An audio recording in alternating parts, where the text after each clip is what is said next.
الحمد لله رب العالمين والصلاة والسلام على خير المرسلين نبينا محمد وعلى آله وصحبه أجمعين أما بعد. Alors nous entamons bi'idhnillah une série de cours sur al-akhlaq wal-adab, donc les bienséances, les bonnes conduites, les bonnes mœurs, les bons comportements. Bien sûr, d'un point de vue islamique. Et pour ceci, nous avons choisi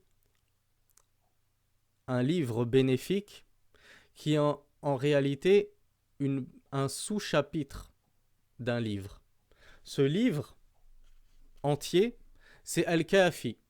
Al-Kafi fi fiqhi ahli al-Madina al-Maliki, du grand savant Al-Hafiz Abu Omar Youssouf ibn Abdel Bar. Et à la fin de ce livre, qui traite du fiqh malikite, il a isolé une partie, un chapitre, qu'il a appelé Al-Jami' fil Adab, ou bien Al-Jami' lil Adab. Donc, chapitre qui va réunir toutes les bonnes conduites islamiques qu'il convient d'adopter et dont il convient de s'orner et de se parer. Alors, petite introduction. Alors, comme je vous l'avais dit, moi, je vais me baser sur ce livre-là. Puisque ce livre-là, c'est justement le Cheikh Shawkat, Rifqi Shawkat. Il a isolé cette dernière partie du livre Al-Kafi d'Ibn Abdel Bar dans un seul et court épître d'une 160aine de pages avec quelques annotations très bénéfiques. Notamment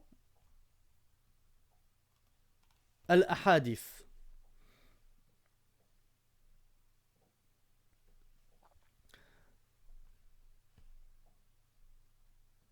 Notamment, il va rapporter toutes les preuves issues du Coran et de la Sunna sur ces, comment dirais-je, sur tout ce que le Cheikh Ibn Abdel Bar va avancer, car lui, il va avancer plein de choses, plein de adab, plein de bonnes conduites, mais sans forcément rapporter la preuve. D'ailleurs, il ne va quasiment jamais rapporter aucune preuve. Il va dire parmi les bonnes conduites, il y a ceci, il y a cela, il ne convient pas de faire ceci et cela, mais jamais il n'apportera la preuve, par souci de concision. Donc dans le livre que nous allons étudier, nous allons, Inch'Allah, apporter les preuves, car c'est important.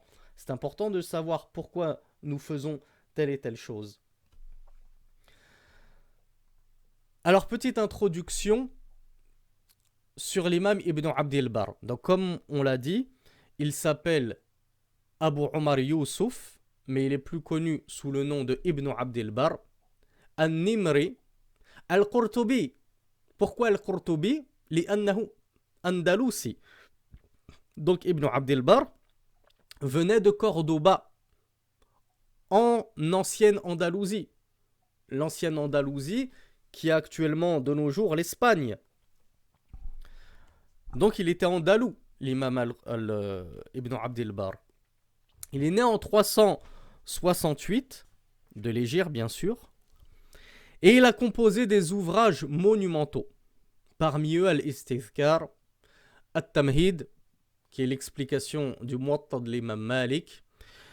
Il a composé Al-Isti'ab fi Ma'rifat al-Ashab, donc qui est un ouvrage en plusieurs tomes, très volumineux, sur sur les biographies des compagnons du messager d'Allah sallallahu alayhi wa sallam. Il a fait bien sûr le livre que vous connaissez sûrement tous, Jami'u Bayan al-Ilmi wa Fadlih, qui traite justement des bienséances à adopter dans la science, très précisément dans la science, et tout ce qui est relatif au talab al-ilm, l'étude de la science. Nous, le livre que nous allons étudier justement, il va occulter un petit peu cette partie. Il a fait une toute petite muqaddima, une toute petite introduction, sur laquelle brièvement il parle du talab al-ilm, mais c'est très succinct. Pourquoi? Car il a dit Nous avons développé ce sujet-là dans notre livre Jami'u Bayani al-Ilmi wa Fadli. Donc il ne va pas réitérer tous les comportements relatifs à l'étude de la science. Il va passer directement, comme vous allez le voir, par exemple, au salam, à la salutation. Et bien sûr, parmi les ouvrages d'Ibn Abdel Barr, rahimahullah, il y a Al-Kafi, fi fiqh Ahli al-Madina al-Maliki. Donc qui est un livre sur le fiqh malikite et de manière générale de tous les savants de Médine. Donc même ceux qui ont précédé l'imam Malik. Ouvrage qui est très intéressant. Alors, il est mort, rahimahullah, en 463. Et il était, rahimahullah, un grand savant, un grand hafiz, grand mémorisateur de hadith, grand explicateur de hadith, puisque c'est lui qui a fait la plus belle et la plus volumineuse explication du Muwatta de l'imam Malik, le recueil de l'imam Malik de hadith prophétique. Il était par là même un grand faqih. Et quand on dit qu'il était malikite, il n'était pas non plus muta'assib. Donc il n'était pas borné uniquement à son école jurisprudentielle. Mais il savait en sortir quand il estimait que l'avis opposé à son école était plus pertinent et plus juste. Pourquoi ? Parce que déjà il avait de grandes aptitudes justement dans la science du hadith. C'était un muhaddith qui lui permettait de juger quel hadith était da'if, quel hadith était faible, de quel hadith était fort. Et dernière chose, il était également très fort dans les qira'at. Il était très fort dans les différentes lectures du Coran. Donc fin de l'introduction, et venons-en maintenant directement à l'ouvrage en question, Al-Jami' lil-Adab. Bismillahir Rahmanir Rahim, wa sallallahu ala nabiyyina Muhammad, Jima'ul Khayr. L'imam Ibn Abdel Barr a commencé en disant Jima'ul Khayr. Qu'est-ce qui renferme tout le bien? Nous, Jima', il nous dit Jima'ul Khayri kullu taqwa Allah azza wa jal wa i'tizalu shururi nas wa min husni islamil mar'i tarkuhu ma la ya'nihi كما قال النبي صلى الله عليه وعلى آله وسلم. L'imam Ibn Abdel Barr nous dit le bien tout entier est renfermé dans une seule chose, taqwallah, la crainte d'Allah azza wa jal, et i'tizaru shararin nas, le fait de s'éloigner et de délaisser les mauvaises personnes. Et il nous cite un hadith du prophète et il a dit et quiconque délaisse et plutôt Rasulullah sallallahu alayhi wa sallam a dit parmi le bon islam de l'individu est le fait qu'il délaisse ceux qui ne le regardent pas. Donc l'imam Ibn Abdel Barr, en 3 mots, en 3 points, il vous a dit tout le bien est résumé là-dedans. Tout le bien se trouve renfermé là-dedans. La première chose et la plus importante, c'est taqwallah, la crainte d'Allah. Celui qui craint Allah, il sera dans un bien immense. Et plus tu craindras Allah, et plus tu seras dans le bien. La deuxième chose, le fait de t'éloigner des mauvaises personnes. Et Rasulullah sallallahu alayhi wa sallam nous a à maintes reprises enjoint de nous entourer des pieux et des vertueux et de délaisser les mauvaises personnes. Et le mauvais compagnon qu'il a comparé au forgeron, qui soit brûlera tes vêtements, soit il se dégagera de son échoppe une odeur pestilentielle qui te repoussera et qui te nuira. Et enfin le troisième point, le fait de délaisser ce qui ne te regarde pas. Comme l'a dit le messager d'Allah, sallallahu alayhi wa sallam. Alors, le Cheikh Shawkat, qui a justement, comme je vous l'ai dit, fait plusieurs annotations au propos de l'imam Ibn Abdel Barr, nous dit wa aslu taqwa an taj'ala baynaka wa bayna ma takhafuhu wa tuhadhdhiruhu shay'an yaqika minhu. Il nous dit la base de la taqwa, la base de la crainte d'Allah subhanahu wa ta'ala, c'est de placer entre toi et ce que tu crains, un obstacle qui te prémunira de lui. Donc c'est ça la crainte d'Allah. C'est de t'éloigner de ce que tu crains. Et notamment, ce que tu crains, c'est ce qu'Allah subhanahu wa ta'ala t'a interdit, car cela engendre son courroux, et sa colère, et sa punition. قال ابن القيم رحمه الله في الرسالة التبوكية page numéro 43 صفحة 43 أما التقوى فحقيقتها العمل بطاعة الله إيمانا واحتسابا أمرا ونهيا فيفعل ما أمر الله به إيمانا بالأمر وتصديقا بوعده ويترك ما نهى الله عنه إيمانا بالنهي وخوفا من وعيده. Alors l'imam Ibn al-Qayyim rahimahullah nous dit dans son épître qu'il a appelé Ar-Risalatu at-Tabukiyya, à la page numéro 43, quant à la crainte, c'est-à-dire la crainte d'Allah. Sa définition, c'est l'œuvre, c'est œuvrer suivant l'obéissance d'Allah avec foi et avec espoir. Espoir en quoi? Bien sûr, espoir en la récompense d'Allah, en la miséricorde d'Allah et en son paradis. Œuvrer selon l'obéissance d'Allah du point de vue des obligations et des interdits. Alors il va se mettre à pratiquer ce qu'Allah subhanahu wa ta'ala a rendu obligatoire par foi en cet ordre divin et par foi en la promesse d'Allah, la promesse des jardins des délices pour ceux qui auront obéi en Allah. Et il va délaisser ce qu'Allah subhanahu wa ta'ala a interdit par foi en l'interdiction d'Allah. Il croit en cette chose. Il croit que c'est Allah subhanahu wa ta'ala qui lui a interdit cette chose et par crainte de la punition d'Allah subhanahu wa ta'ala. Donc c'est ça la taqwa. Ibn al-Qayyim nous dit, c'est de pratiquer l'obéissance d'Allah en s'acquittant de ce qu'Allah nous a ordonné et en nous éloignant de ce qu'Allah subhanahu wa ta'ala nous a défendu. Cheikh Shawkat nous cite la parole d'Allah subhanahu wa ta'ala qui dit وَتَزَوَّدُوا فَإِنَّ خَيْرَ الزَّادِ التَّقْوَى وَاتَّقُونِ يَا أُولِي الْأَلْبَابِ. Et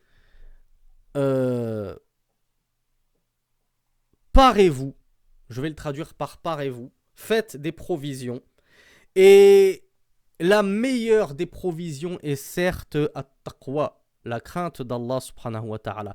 Et craignez-moi, ô vous les doués de sagacité, les doués d'intelligence. Donc Allah subhanahu wa ta'ala, dans le Coran, dans Surat Baqara, la vache, verset numéro 197, il nous dit, parez-vous de la taqwa, faites des provisions, et la meilleure des provisions, c'est la taqwa, c'est la crainte d'Allah.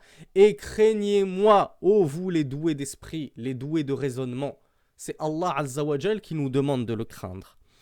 La deuxième chose après la taqwa qu'a évoqué Cheikh Ibn Abdel Barr, c'est i'tizal shurur nas, le fait de s'éloigner à des milliers de lieues et de délaisser les mauvaises personnes et la mauvaise compagnie. À ce sujet, Allah Azza wa Jal nous dit dans le Coran, dans Surat Les Bestiaux, Al-An'am, verset numéro 68, وَإِذَا رَأَيْتَ الَّذِينَ يَخُوضُونَ فِي آيَاتِنَا فَأَعْرِضْ عَنْهُمْ حَتَّى يَخُوضُوا فِي حَدِيثٍ غَيْرِ. Allah Azza wa Jal nous dit, et lorsque tu vois ceux qui débattent, polémiquent, tergiversent au sujet de nos signes, c'est-à-dire de nos versets, des versets coraniques, éloigne-toi d'eux, détourne-toi d'eux jusqu'à ce qu'ils aient entrepris un autre hadith, un autre propos. Donc jusqu'à ce qu'ils se soient mis à parler d'autre chose et qu'ils ne débattent plus au sujet des versets d'Allah subhanahu wa ta'ala. Donc déjà Allah Azza wa Jal nous demande, il demande à son prophète et donc par voie de conséquence à nous, de nous éloigner des grands polémistes, les grands polémiqueurs, les grands débatteurs qui aiment bien parler en long et en large sur la religion. Oui, mais moi je crois que, oui, mais moi je crois que, oui, mais mon avis c'est que. Allah Azza wa Jal nous demande de les fuir comme la peste, ces gens-là. Et Shaykh al-Islam ibn Taymiyyah, rahimahullah, nous dit dans son Majmou' al-Fatawa, le tome numéro 10, page 425-426, فحقيقة الأمر أن العزلة تارة تكون واجبة أو مستحبة فالشخص الواحد قد يكون مأمورا بالمخالطة وتارة الشخص الواحد قد يكون مأمورا بالمخالطة تارة والانفراد تارة وجماع ذلك أن المخالطة إن كان فيها تعاون على البر والتقوى فهي مأمور بها وإن كان فيها تعاون على الإثم والعدوان فهي منهي عنها. Cheikh l'Islam Ibn Taymiyyah nous apporte des propos en or, car nous venons de voir que fait partie des bonnes vertus de s'éloigner des mauvaises personnes. Alors certains d'entre vous pourraient m'objecter et pourraient dire mais je ne comprends pas, moi j'ai toujours entendu au contraire qu'il fallait supporter le mal des gens et se mêler à eux. Et d'ailleurs Rasulullah sallallahu alayhi wa sallam a dit celui qui se mêle aux gens et qui supporte leur mal est meilleur que celui qui ne se mêle pas aux gens afin de les esquiver. Et maintenant tu nous dis que parmi les bonnes conduites à tenir, c'est de s'éloigner des mauvaises personnes. Cheikh l'Islam vous explique. Cheikh l'Islam Ibn Taymiyyah nous dit la vérité concernant l'ordre de s'éloigner, al-uzla, le fait de s'éloigner des gens, parfois, car ce n'est pas à prendre au pied de la lettre et qu'il faut en tout temps et en toutes circonstances s'éloigner des gens. Non, mais c'est parfois, il faut savoir s'éloigner des gens. Et il nous dit, parfois cet éloignement peut être préférentiel, recommandé, et parfois il peut être obligatoire. Donc on en comprend que d'autres fois, cet éloignement n'est pas légiféré. Et il ne convient pas de s'éloigner des gens. Cheikh l'Islam nous dit, ainsi donc, une même personne pourra être ordonnée de se mélanger aux gens, parfois, et à d'autres occasions, il lui sera commandé de s'isoler de ces gens. Donc Cheikh l'Islam nous dit parfois, il nous est commandé de nous éloigner des gens, mais parfois il nous est commandé de nous mélanger à ces gens et de ne pas nous isoler d'eux. Et ceci car le fait de se mélanger aux gens, si ceci engendre et contient un bien, une aide dans at-taqwa, une aide à la crainte d'Allah subhanahu wa ta'ala et à la bienfaisance, alors c'est un mélange qui est légiféré et qui est même obligatoire et ordonné. Donc si, en te mélangeant aux gens, soit c'est toi qui vas leur apporter du bien et tu vas les amener à la crainte d'Allah, soit c'est eux qui vont t'apporter du bien et qui vont te permettre de craindre Allah, alors ceci est un mélange. Ceci est un mélange parmi les gens qui t'est recommandé et qui t'est nécessaire. Mais par contre, si le fait de te mélanger aux gens va engendrer du ithm, du péché, et du udwan, et de l'aversion envers la religion d'Allah subhanahu wa ta'ala et ses ordres, alors ceci est un mélange qui était interdit. Et alors, c'est plutôt le fait de t'éloigner de ces gens-là qui te sera obligatoire. Donc si tu te mélanges à des gens, mais que toi, tu vas propager ton mal parmi ces gens qui sont sur la bonne guidée, alors on te dit, toi, tu n'as pas le droit de te mélanger à ces gens, mais épargne-leur ton mal. Et de la même façon, si le fait de te mélanger à un peuple, à une faction des gens, à une catégorie des gens, à un groupe de gens, va être préjudiciable, car ils vont t'apporter et te transmettre toutes leurs ambiguïtés. Ils vont t'apporter tout leur mal. Ils vont pervertir ta religion, etc., etc. Toutes ces choses néfastes pour ta propre personne et pour ta religion et pour ton au-delà, alors là, il t'est recommandé, il t'est même obligatoire de fuir ces gens. Voilà la distinction qu'il convient d'opérer et que nous a résumé Cheikh l'Islam Ibn Taymiyyah. Lorsqu'il nous dit aussi فَاخْتِيَارُ الْمُخَالَطَةِ مُطْلَقًا خَطَأٌ وَاخْتِيَارُ الْإِنْفِرَادِ مُطْلَقًا خَطَأٌ. Donc Cheikh l'Islam Ibn Taymiyyah nous dit le fait de choisir de se mélanger tout le temps aux gens, sans dawabit, sans limite, sans règles, tout le temps je me mélange aux gens, ceci est une faute. Et, à contrario, le fait de s'isoler tout le temps des gens, comme l'ont fait les moines tibétains et les moines chrétiens qui s'isolent dans des monastères, dans des montagnes et qui ne se mélangent jamais aux gens, eh bien le fait de toujours s'isoler des gens et de ne jamais se mélanger à eux, Cheikh al-Islam Ibn Taymiyyah nous dit ceci est aussi une faute. Maintenant, on va passer, comme je vous l'ai dit, aux brèves adab, bon comportement, aux parures, aux nobles vertus qu'il convient d'adopter dans la science et vis-à-vis d'un savant et qui plus est de son cheikh, le cheikh au pied duquel nous étudions la science. Et comme je vous l'ai dit, l'imam Ibn Abdel Barr, rahimahullah, a fait très très court car il a développé ce sujet dans un tome entier, Jami'u Bayani al-Ilmi wa Fadlihi, que je vous enjoins bien évidemment à dévorer le plus vite possible, car c'est un ouvrage magnifique. Alors il nous dit, l'imam Ibn Abdel Barr, rahimahullah, Jima'u adab al-ilmi wal-alim wal-muta'allim. Et je ne vous lis qu'une partie de ce qu'il a dit. حقيق على من جالس عالما أن ينظر إليه بعين الإجلال وينصت له عند المقال أو ينصت له عند المقال. L'imam Ibn Abdel Barr, rahimahullah, nous dit et il convient pour celui qui s'assoit au pied d'un savant, c'est-à-dire qui va étudier la science auprès d'un savant, de regarder son cheikh, regarder ce savant avec un œil de révérence et de déférence, c'est-à-dire avec respect. Je révère mon cheikh, je le respecte et je ne le regarde pas de haut, mais au contraire, je m'humilie devant lui. C'est moi qui ai besoin de sa science. Lui, il n'a pas besoin de moi. Donc, je vais le regarder avec respect et avec révérence et je vais me taire et observer le silence lorsqu'il parle. Je ne lui coupe pas la parole et je n'ose pas la voix sur mon cheikh, mais je le respecte. Ça fait partie des bons comportements de l'étudiant en sciences. Malheureusement, de plus en plus, on observe une génération de personnes non éduquées là-dessus, qui ne respectent plus les savants. Et je ne parle même pas de cette catégorie extrême de pseudo-tullab al-ilm, de pseudo-étudiants en sciences, qui se sont mis au quotidien à manger avec appétit la chair des savants.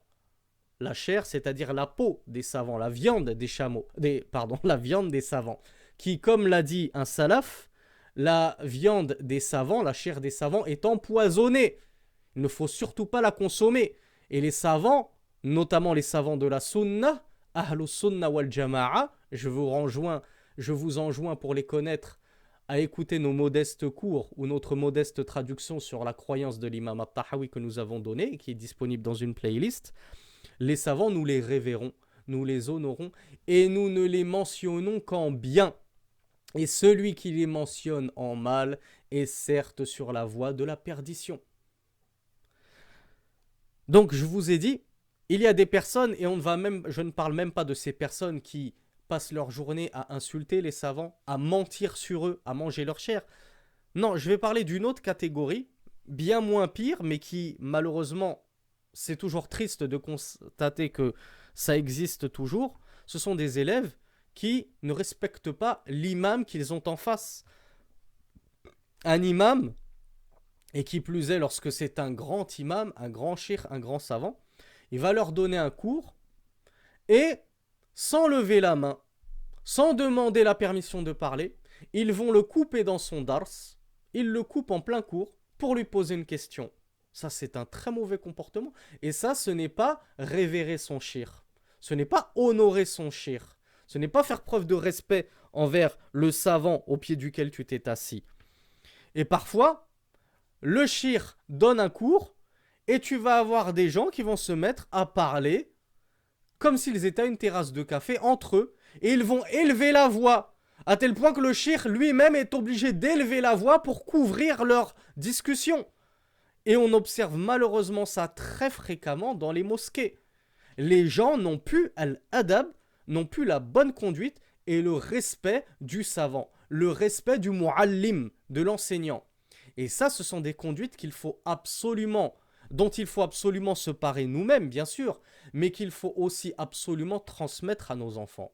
Il faut apprendre à nos enfants, lorsqu'ils apprennent notamment la science, al-ilm al-shar'i, la science du kitab et de la sunna, la science du livre, al-Qur'an et de la sunna du messager d'Allah, lorsqu'ils apprennent ça auprès d'un enseignant, quand bien même leur enseignant ce n'est pas Cheikh Ibn Baz, rahimahullah, ce n'est pas Cheikh Al-Albani Ibn Uthaymin, rahimahullah, ce n'est pas Cheikh Al-Fawzan, Salih Al-Sheikh, Cheikh Muqbil, ce que vous voulez, c'est juste un petit enseignant. Mais ce n'est pas parce que c'est un petit enseignant qu'il n'a pas le droit au respect et qu'il n'a pas le droit à ce qu'on lui prodigue de la révérence et qu'on fasse preuve devant lui de adab, de bon comportement et qu'on lui présente la meilleure des conduites. Donc il faut enseigner à nos enfants, lorsque tu étudies auprès d'un enseignant, qui plus est un enseignant qui t'apprend le Coran, qui t'apprend ta religion, qui t'apprend le hadith, tu te dois de faire preuve de silence lorsqu'il parle.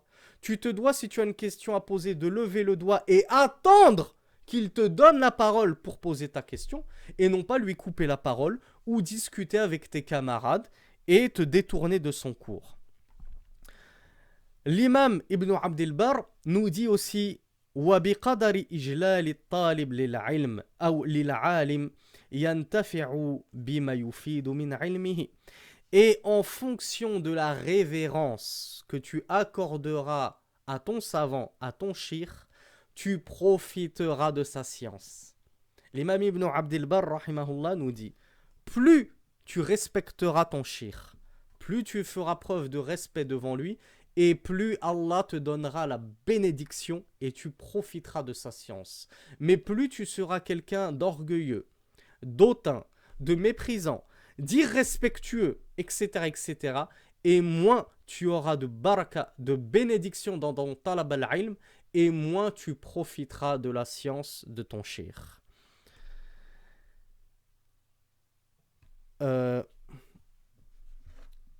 Il nous dit une phrase que j'ai oublié de noter.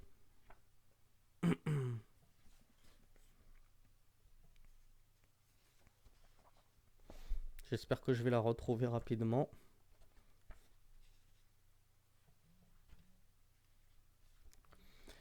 Il nous dit, l'imam Ibn Abdel Barr, وَالْمَغْرُورُ مَنْ اغْتَرَّ بِمَدْحِهِمْ لَهُ يعني مدح الناس له والجاهل من صدقهم على خلاف ما يعرف من نفسه.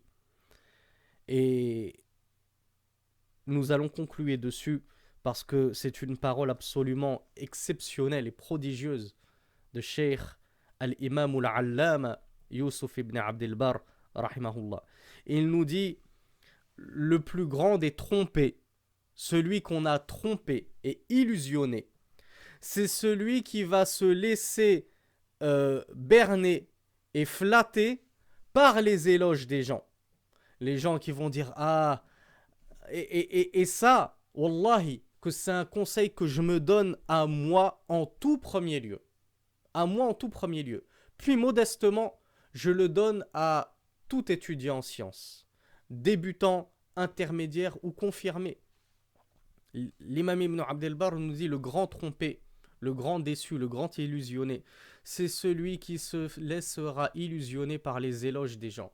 Les gens vont te dire, Masha'Allah, Akhi, t'as étudié 10 ans la science en Égypte. Masha'Allah, Akhi, tu es diplômé de Jami'atul Madina, Jami'atul Ummil Qura, Jami'atul Riyad, etc., etc. Tu as un master, tu as un doctorat dans la science. Masha'Allah, Akhi, tu as étudié 6 ans au pied de Cheikh Foulan et Foulan, de Cheikh Intel et Intel. Celui qui va se laisser avoir par leurs éloges. Il faut dire, mais Akhi, mais t'es un savant. Mais t'es devenu un savant, t'es devenu un prodige, mais il faut que tu fasses des doros, il faut que tu nous enseignes, il faut que tu fasses ceci, il faut que tu fasses cela, mais on a trop besoin de toi, mais Akhi, mais tu te rends pas compte de toute la science que t'as, c'est incroyable, on n'a jamais vu ça, etc., etc. Celui qui va se laisser berner par leurs éloges, c'est lui qui a tout perdu.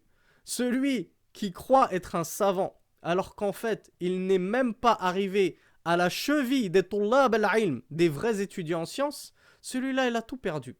Il a tout perdu, le pauvre. Et l'imam Ibn Abd al-Barr nous dit وَالْجَاهِرْ مَنْ صَدَّقَهُمْ عَلَى خِلَافِ مَا يَعْرِفُ مِنْ نَفْسِهِ. Et le plus grand des ignorants, et l'ignorant suprême, c'est celui qui va les croire dans leurs éloges, alors qu'il sait qu'il n'est pas ainsi. Moi, enfin quand je dis moi, c'est pas moi votre frère Sami. Moi, Foulan, un tel, j'ai étudié 6 mois au Markez Ibana en Égypte, l'arabe. Même 2 ans si tu veux. Et allez, 2 ans. J'ai étudié 2 ans à Dammaj, auprès de Cheikh Yahya, en pleine fitna. Je reviens en France, ça y est, les gens me disent, toi, t'es la tête de la Salafia de France. Toi qui as fait 6 mois en Égypte, 6 mois au Yémen, 2 ans pour les meilleurs d'entre eux, ils vont se faire hisser par les gens sur un piédestal et ils vont, comme on dit, s'illusionner sur eux-mêmes, se laisser engrainer par les éloges des gens. Et ils vont malheureusement oublier que ce sont de petits ignorants dont le cursus universitaire ou scientifique dans le talab al-ilm, dans l'étude de la science, est risible et ridicule. Moi, je vous l'ai toujours dit, j'ai 10 ans de talab al-ilm derrière moi et je considère que c'est même pas la première marche de l'escalier qui mène à la science. J'estime que je ne suis même pas un tuwayl abu ilm. J'estime que je ne suis même pas un petit étudiant en sciences. Et pourtant, j'ai modestement étudié 10 années en Égypte et je suis quand même diplômé de l'université Al-Azhar, de laquelle sont sorties des montagnes de sciences comme Sheikh Raslan actuellement. Comme les imams Ahmed Shakir par le passé, etc., etc., par le cheikh Al-Afifi, rahimahullah, qui était allé ensuite enseigner aux Saoudiens dans les plus grandes mosquées et universités. Quoi qu'il en soit, tout ça pour vous dire que le véritable ignorant et le plus grand perdant, c'est celui qui sait qu'il ne vaut rien. Il sait qu'il est ignorant. Pourquoi? Parce qu'il sait qu'il n'a que très peu étudié. Il sait qu'il n'a fait que 6 mois ici. 2 ans là, c'est rien. C'est rien 2 ans dans le talab al-ilm. En 2 ans, c'est à peine si on commence à comprendre, c'est à peine si on finit de maîtriser correctement la langue arabe. Normalement, la langue arabe, c'est un an intensif. 1 an intensif, voire 1 an et demi. Ensuite, tu commences à étudier la science. Al-fiqh, al-hadith, al-Qur'an, al-aqida, etc., etc. Comment tu peux faire croire à qui que ce soit qu'en 2 ans, quand tu es parti étudier alors que tu n'avais même pas la langue arabe, tu reviens au bout de 2 ans et tu es un cheikh, tu es la tête des prédicateurs de France, tu es la tête de la salafia, tu es le marji' numéro 1, tu es celui vers qui tout le monde doit se retourner. Que tu ne le dises pas de ta propre bouche, tant mieux, et encore heureux que tu ne le dises pas. Mais que tu te laisses berner et illusionner par les éloges des gens, alors que tu sais ce que tu vaux. Cheikh Ibn Abd al-Barr nous dit c'est ça la plus grande des pertes. C'est ça la plus grande des pertes. Ainsi se termine notre cours, notre premier cours, sur cette série de cours sur les bons comportements. Walhamdulillahi rabbil alamin wa usalli wa usallim ala nabiyyina Muhammad. Wassalamu alaykum wa rahmatullahi.